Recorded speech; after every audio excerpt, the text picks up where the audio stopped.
இந்த வேளையிலே உங்களோடு பகிர்ந்து கொள்ளும்படியாய் கர்த்தருடைய ஆவியானவர் என்னுடைய உள்ளத்திலே போட்ட வேத வசனம் எதுவென்றால், வெளிப்படுத்தின விசேஷம் அதிலே 3ஆம் அதிகாரம் 20வது வசனம். இதோ வாசற்படியிலே நின்று தட்டுகிறேன். இயேசு கிறிஸ்துவை குறித்து சொல்லுகிறதான ஒரு வசனம்.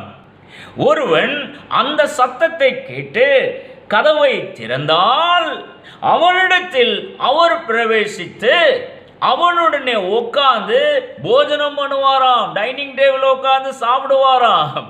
இந்த வசனத்தை பல இடங்களில் நீங்க கேட்டிருக்கலாம். ஆனா இன்னைக்கு ஆண்டவர் உங்களை பார்த்து இந்த வசனத்தை சொல்றாருன்னா ஏதோ ஒரு நோக்கம் இருக்குல்ல. கொஞ்சம் யோசிச்சு பாருங்க. அவரு ஏன் வாசப்படியில நின்று தட்டணும்? யார் வாசற்படி? உங்க வாசப்படி. எங்க இருக்குது அந்த வாசப்படி? இந்த இருதயம் தான் வாசப்படி, உங்க மனசு தான் வாசப்படி. இந்த வாசப்படிக்கு ஒரு கதவு வச்சிருக்கீங்களே, அந்த கதவுக்கு வெளியில் அந்த இயேசு கிறிஸ்து நின்று அந்த கதவை தட்டி கொண்டு இருக்கிறாரா? நீங்க இந்த கதவை எப்ப திறக்கிறீங்களோ அப்பதான் அந்த இயேசு இந்த வாசலுக்குள்ள வந்து உங்களுடன் பிரவேசித்து ஒன்னா உட்கார்ந்து சாப்பிடுவாராம். இந்த வசனத்தை வாசிக்கும் போது என்னைக்காச்சும் ஒரு நாள் ஏன் அவர் வெளியில வாசலுக்கு வெளியில நின்று கதவுக்கு வெளியில நின்று தட்டணும்? யோசிச்சு பார்த்திருக்கீங்களா? அட்லீஸ்ட் இன்னைக்கு யோசிச்சு பாருங்க. அண்ட சராசரங்களை படைத்த தேவாதி தேவனோடு இருந்த இயேசு ஏன் வாசலுக்கு வெளியில நின்று தட்டணும்? ஏன் நீங்க கதவை திறக்கணும்னு அவர் காத்து கிடக்கணும் இல்லையா? வல்லமை மிக்க தேவன், பராக்கிரம மிக்க உள்ள தேவனோடு இருந்தவர் அல்லவா இந்த இயேசு. அவர் நினைச்ச கதவையெல்லாம் பேத்து எடுத்துட்டு உடைச்சி தள்ளிட்டு உள்ள வரலாமே.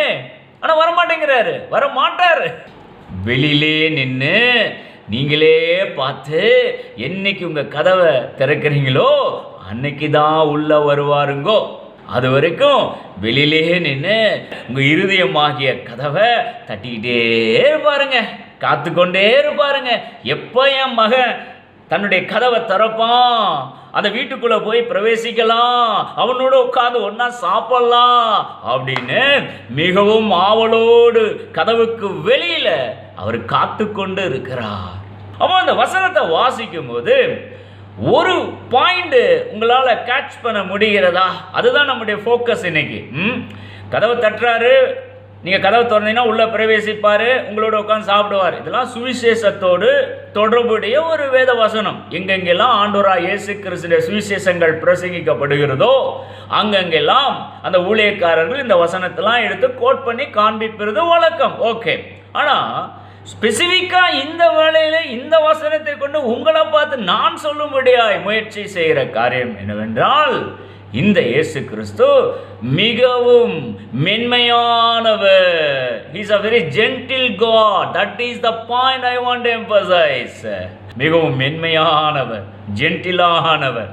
நீங்க என்னைக்கு கதவை திறக்கிறீங்களோ அன்னைக்கு தான் அவர் உள்ள வருவாரே ஒழிய கதவெல்லாம் உடைச்சிட்டுலாம் உள்ள ஃபோர்ஸ்ஃபுல்லா வர மாட்டார்.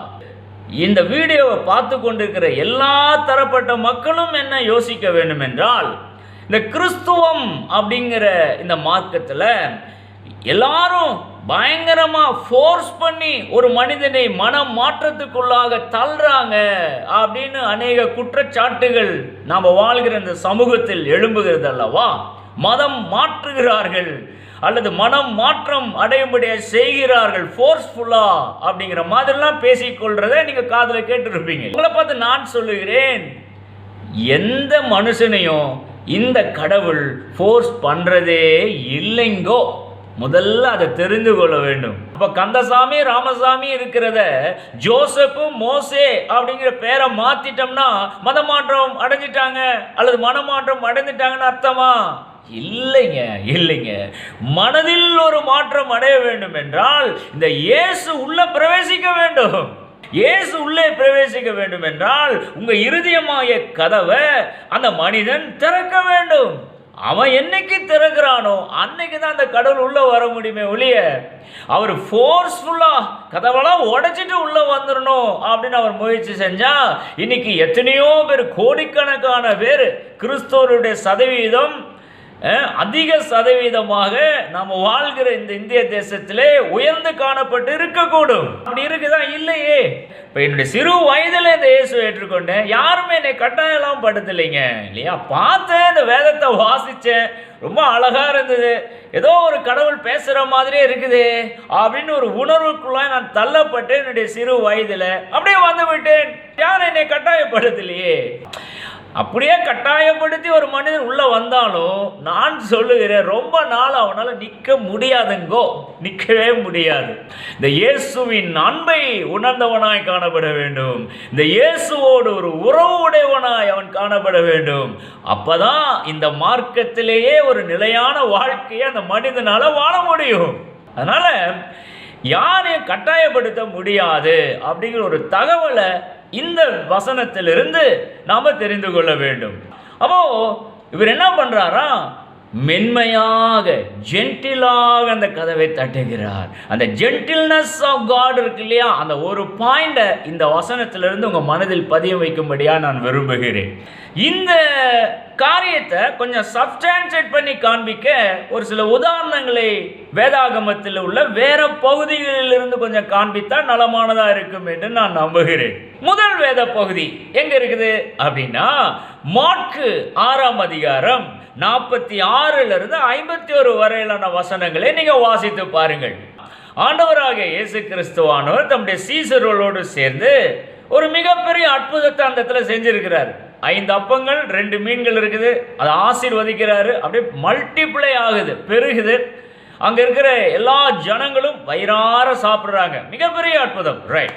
இந்த அற்புதத்தெல்லாம் செஞ்சு முடிச்சுட்டு சீசர்களுக்கு ஒரு இன்ஸ்ட்ரக்ஷன் சொல்றாரு இயேசு. அப்பா இங்க பாருங்கப்பா, பெட்சாயிதா அப்படின்னு ஒரு ஊர் இருக்குல்ல, இந்த அற்புதத்தெல்லாம் செய்து முடிச்சிட்டோம். நீங்கள் என்ன பண்ணுங்க, ஒரு படகு எடுத்துக்குங்க. படகு எடுத்துட்டு அந்த பெட்சாயிதாங்கிற ஊருக்கு நீங்கள் முதல்ல போங்க. நான் கொஞ்சம் நேரம் ஜோம் பண்ணிவிட்டு அப்புறம் நான் வந்து ஜாயின் பண்ணிக்கிறேன் அப்படிங்கிற மாதிரி சொல்லி அவர்களை முதலாவது அனுப்புகிறார். யார்? இயேசு சீசர்களை, ரைட்? சீசர்களும் படகு எடுத்துட்டு அப்படியே போயிட்டு இருக்கிறாங்க கடலில். இவர் தனியாக ஜோம் பண்ணும்படி மேலே மலைக்கு போயிட்டார். அப்படியே நைட் ஆகுது, நடுஜாமம் ஆகுறது.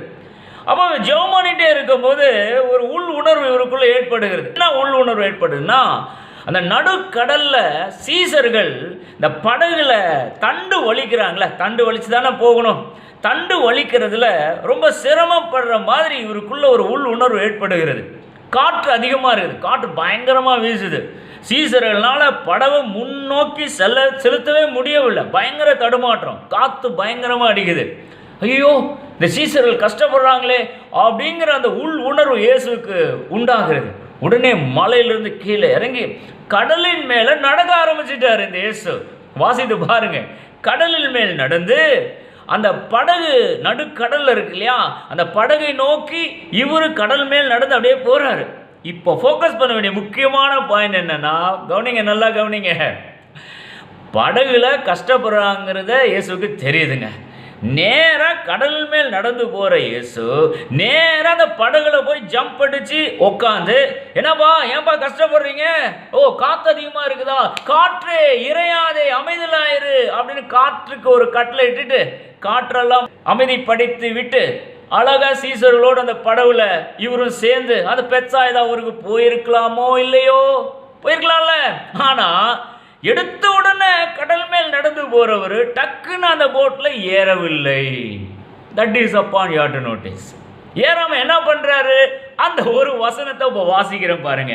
மார்க் 6ஆம் அதிகாரம் 48வது வசனம். அந்த வசனத்தை வாசிங்கன்னா, ராத்திரியில் 4ஆம் ஜாமத்தில் கடலின் மேல் நடந்து அவர்களிடத்தில் வந்துட்டாரு, படவுக்கு பக்கத்தில் வந்துட்டு அவர்களை கடந்து போகிறவர் போல் காணப்பட்டார். பாஸ் பண்ணி அப்படியே போற மாதிரி போறாரு. இங்க இருக்கிறவங்க படகுல உட்காந்து சீசர்கள் அலறாங்க, நடுஜாமம். கடல் மேல் ஒரு ஆள் நடந்து போனா எப்படி இருக்கும்? பேய் பிசாசோன்னு அலறாங்க, ஆவேசம் அப்படின்னு கத்துறாங்க. அப்போ இயேசு சொல்றாரு, பயப்படாதே, ஏன் பயப்படுறீங்க அப்படிங்கிற மாதிரியா சொல்றாரு. அப்புறம் போட்டில் ஏறுறாரு, ரைட்? காற்றெல்லாம் அமர்த்துகிறார், right? That is a different story. Point to be noted என்னன்னா, நல்லா கவனிங்க. ஏன் அவர் படம் வரைக்கும் பக்கத்துல வந்துட்டு அவர்களை கடந்து போகிறவர் போல் காணப்பட்டார்.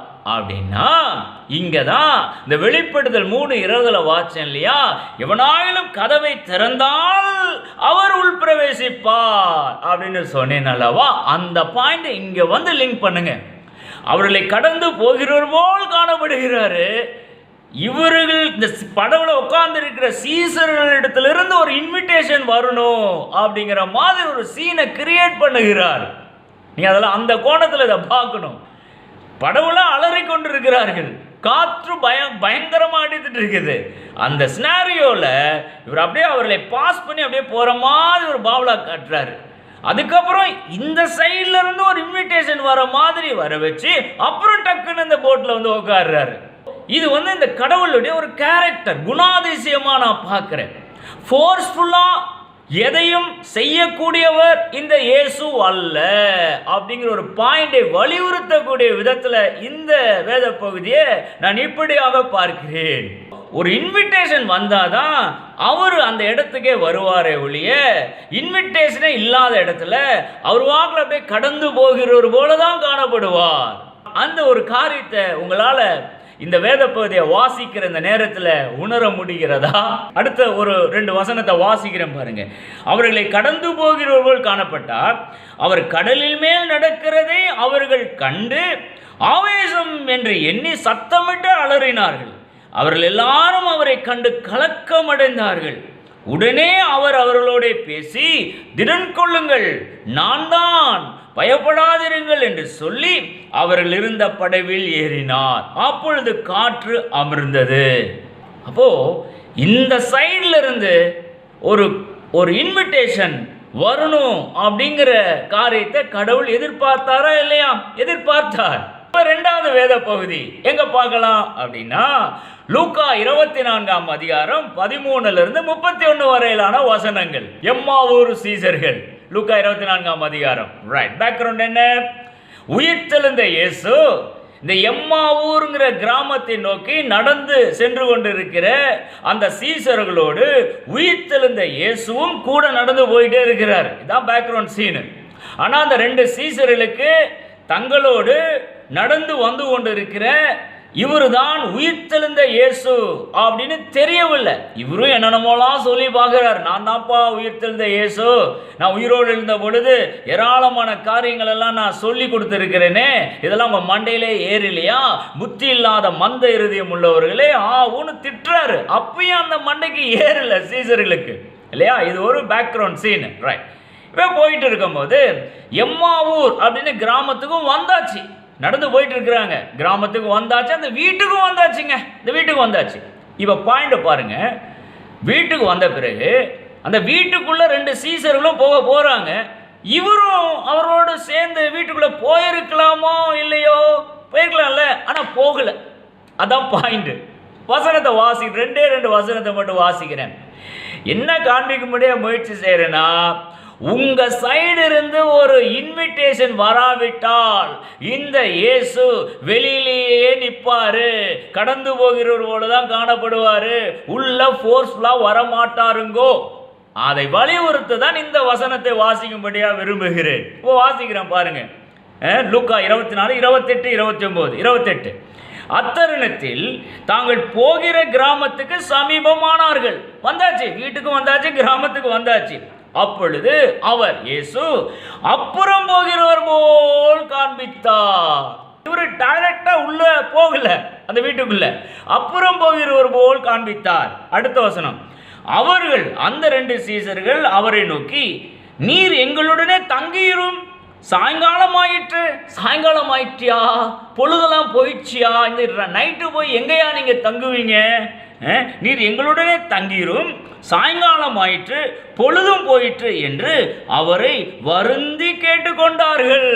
ஐயா வாங்கய்யா வீட்டுக்கு, நைட்டு ஆயிடுச்சு, பொழுது போயிடுச்சு, இப்போ நைட்டு போய் எங்க தங்க போறீங்க? கிராமத்துக்கு வந்தாச்சு, எங்க வீட்டுக்கு வந்தாச்சு, கட்டாயம் வாங்கயா, வீட்டுக்குள்ள வாங்கயா அப்படின்னு 2 சீசர்கள் வருந்தி கேட்டுக்கொண்டார்கள். அப்பொழுது அவர் அவர்களுடனே தங்கும்படி உள்ளே போனார். வருந்தி கேட்டுக்கொண்ட பிறகுதான் இந்த உயிர்த்தெழுந்த இயேசு அந்த சீசர்களோடு வீட்டுக்குள்ளே போறாரே ஒழிய அதர்வைஸ் அந்த வீட்டுக்கு அப்புறம் போகிறவர் போலதான் காண்பித்தார். இந்த வேத பகுதியை மீண்டும் வெளிப்படுத்தல் 3:20 நான் கொண்டு வருகிறேன். வாசற்படியிலே நின்று டக்கு டக்குன்னு தட்டி கொண்டே இருக்கிறேன். எவனாகிலும் தன் வாச கதவை திறப்பான் என்றால் அப்பொழுதுதான் உள்ளே பிரவேசிப்பேன் அப்படின்னு ஆரம்பத்தில் வாசித்தேன் அல்லவா? அந்த வசனத்தின் அடிப்படையில் இதை பார்த்தீங்கன்னா இன்விடேஷன் வர வேண்டும். இந்த சரீரமாகிய வீட்டில் இந்த இயேசு உள்ள பிரவேசிக்க வேண்டும் என்றால் இந்த சரீரமாகிய வீட்டுக்குள்ள இருந்து ஒரு இன்விடேஷன் வர வேண்டும். இல்லைனா இந்த வீட்டுக்கு வெளியே அப்புறம் போகிறவர் போலதான் இந்த இயேசு காண்பிக்கப்படுவார், தன்னை காண்பிப்பார், உள்ள வரமாட்டாரு. நீங்க வாங்க இயேசுவே என் உள்ளத்துல வாங்கன்னு சொல்லும் போதுதான் அவர் உள்ளே வருவாரே ஒழிய அதர்வைஸ் அப்புறம் போகிறவர் போல காண்பிப்பார், படகை தாண்டி போகிறவர் போல தான் காண்பிப்பாரே ஒழிய உள்ளே பிரவேசிக்க மாட்டார், படவுலையும் ஏற மாட்டார். ஏன்னா அவர் ஜென்டிலான இயேசு, மென்மையான இயேசு, ரொம்ப டிக்னிஃபைடா உங்களிடத்துல நடந்து கொள்ள வேண்டும் என்று விரும்புகிற இயேசு, ஃபோர்ஸ்ஃபுல்லா வர மாட்டார். இன்னும் ஒரு காரியத்தை காண்பிக்கும்படியா விரும்புகிறேன். பழைய ஏற்பாட்டில் ஆதியாகமம் 18ஆம் அதிகாரத்தில் சோதோம் குமாரா அப்படிங்கிற ஒரு பட்டணத்தை கடவுள் அழிக்கும்படியாய் பிளான் பண்ணிட்டார். அந்த பட்டணத்தில் இருக்கிற ஜனங்கள் பயங்கரமாக அக்கிரமம் பண்ணிட்டு இருக்காங்க. அதனால கடவுளுக்கு ரொம்ப கோபம் வந்துருச்சு. அந்த பட்டணத்தை அழிக்கணும் அப்படின்னு கடவுள் முடிவு பண்ணிட்டார். ஓகே, இந்த முடிவுக்கு முன்னால ஆபிரகாம் அப்படின்னு ஒரு மனிதன் நீதிமானாக உத்தமனாக கடவுளுடைய பார்வையில் காணப்பட்டதுனால அவனுக்கு சொல்லாம இந்த காரியத்தை நம்ம செய்யக்கூடாதே அப்படின்னு கடவுள் நினைக்கிறாரு. ரைட், நினைச்சிட்டு இந்த ஆபிரகாம் தங்கி இருக்கிற அந்த கூடாரம் இருக்கு இல்லையா, அந்த கூடாரத்தை நோக்கி கடவுள் வரார். இந்த வேத வாசனை பார்த்தீங்கன்னா 3 புருஷர்கள் அப்படின்னு சொல்லப்பட்டு இருக்கும். அந்த 3 புருஷர்களில் ஒருத்தர் கர்த்தர், இன்னொரு 2 பேர் தேவ தூதர்கள். ரைட், இப்போ என்ன பாயிண்ட் அப்படின்னா இந்த 3 புருஷர்களும் இந்த ஆபிரகாமினுடைய கூடார வாசலுக்கு வெளியே நிற்கிறத அந்த வாசலுக்குள்ள இருந்த ஆபிரகாம் அப்படியே பார்க்குறான். 3 புருஷர்கள் நிற்கிறாங்களே, அவனுக்கு தெரியுது. அந்த அந்த அவங்களுடைய தோற்றத்திலேயே ஓஹோ 3 புருஷர்கள் பார்த்தா தேவ தூதர்கள்மாய் இருக்கிறாங்க, இதில் ஒரு ஆளு கடவுள் மாதிரியே இருக்கிறாரே, ஏதோ ஒரு உணர்வு ஆபிரகாமுக்குள்ள ஏற்படுது. இதுதான் பேக்ரவுண்ட் சீனு. இப்போ ஆபிரகாம் ஒரு காரியத்தை இந்த 3 புருஷர்களை நோக்கி சொல்லுகிறான். அந்த ஒரு வசனத்தை மட்டும் முதல்ல வாசிக்கிறேன். ரைட்டா? ஆதியாகமம் 18ஆம் அதிகாரம் 3வது வசனம் 2-3. 2வது வசனம் என்ன சொல்லுது? தன் கண்களை ஆபிரகாம் ஏறெடுத்து பார்க்கும்போது இதோ 3 புருஷர் அவனுக்கு எதிரே நின்றார்கள் கூடார வாசலுக்கு வெளியே. அவர்களை கண்டவுடனே அவன் கூடார வாசலில் இருந்து அவர்களுக்கு எதிர்கொண்டு ஓடி தரை மட்டும் குனிந்து, ஆண்டவரே, உம்முடைய கண்களில் எனக்கு கிருபை கிடைத்ததானால் நீர் உமது அடியேனை விட்டு கடந்து போக வேண்டாம், கடந்து போயிடாதீங்க, நான் சில உபசரிப்புலாம் உங்களுக்கு பண்றேன் அப்படின்னு சொல்லிட்டு அப்பமெல்லாம் சுட்டு கறியெல்லாம் சமைச்சு இந்த 3 புருஷர்களுக்கு இந்த ஆபிரகாம் உபசரிப்பு பண்ணுகிறான். அது different part of the story. Point to be noted என்னன்னா, இந்த கூடார வாசலுக்குள்ள இருந்து இந்த ஆபிரகாம் வெளியே அந்த புருஷர்களை நோக்கி ஓடி போயிடாதீங்கப்பா, உங்களை நான் உபசரிக்கணும், என்னை கடந்து போயிடாதீங்க அப்படின்னு ஒரு சமாச்சாரத்தை, ஒரு ரிக்வெஸ்ட்டை இந்த ஆபிரகாம் சொல்லுகிறான் அந்த 3 புருஷர்களை நோக்கி.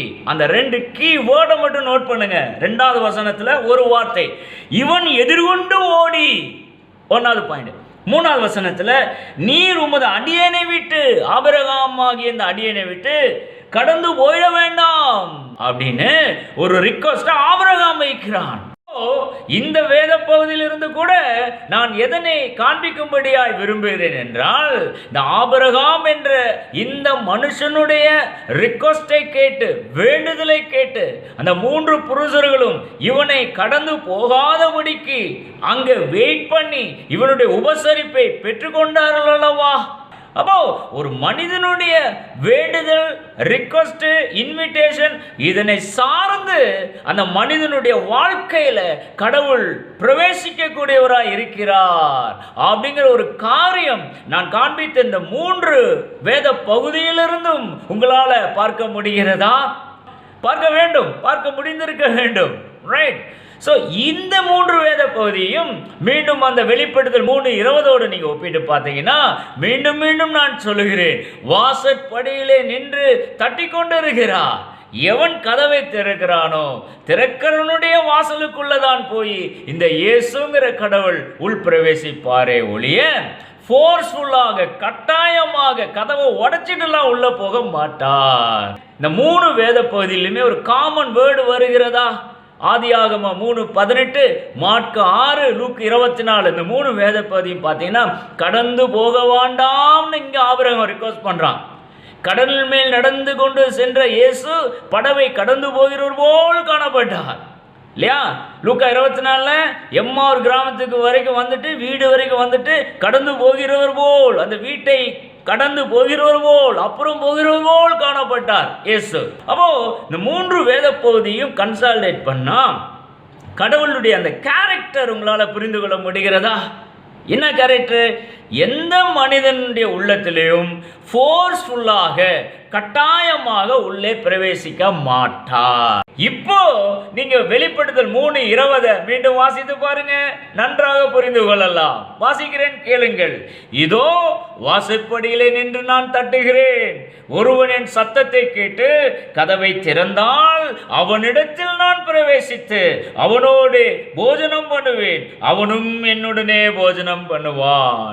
ஜென்டில்னஸ் ஆஃப் காட், மென்மையான இந்த இயேசு யாரையும் கட்டாயப்படுத்தி உள்ள பிரவேசிக்க மாட்டாரு. ஜென்டிலா நடந்து கொள்வாரு. உங்களுடைய டிக்னிட்டியை எந்த விதத்திலும் குறைத்து எடை போடுகிறவர் இந்த இயேசு அல்ல. உங்களுடைய டிக்னிட்டியை காப்பாற்றுகிறவர் இந்த இயேசு. டிக்னிஃபைடா உங்களிடத்துல நடந்து கொள்வாரு. ஆகவே உங்க இருதயத்தை, உங்க வாசல் கதவை நீங்க திறந்து விடுங்கய்யா. அந்த இயேசு உள்ளே பிரவேசிக்க அனுமதிங்கய்யா. உங்க வாழ்க்கை அற்புதமான, அழகான ஒரு வாழ்க்கையாக மாறும் ஐயா. அவர் கட்டாயப்படுத்தி ஃபோர்ஸ்ஃபுல்லாலாம் உங்களுக்குள்ள வர மாட்டார் ஐயா. இது மதம் மாற்றம், கட்டாய மத மாற்றம் அல்ல, கட்டாய மன மாற்றம் அல்ல. உங்களுக்கு விருப்பம் இருந்து வாசலை திறந்து கொடுத்தீங்கன்னா அவர் உள்ள வருவார், உங்களோட போஜனம் பண்ணுவார். இந்த இன்றைய தகவலை கர்த்தர் ஆசீர்வதிப்பாராக. Amen, amen, amen. Praise the Lord.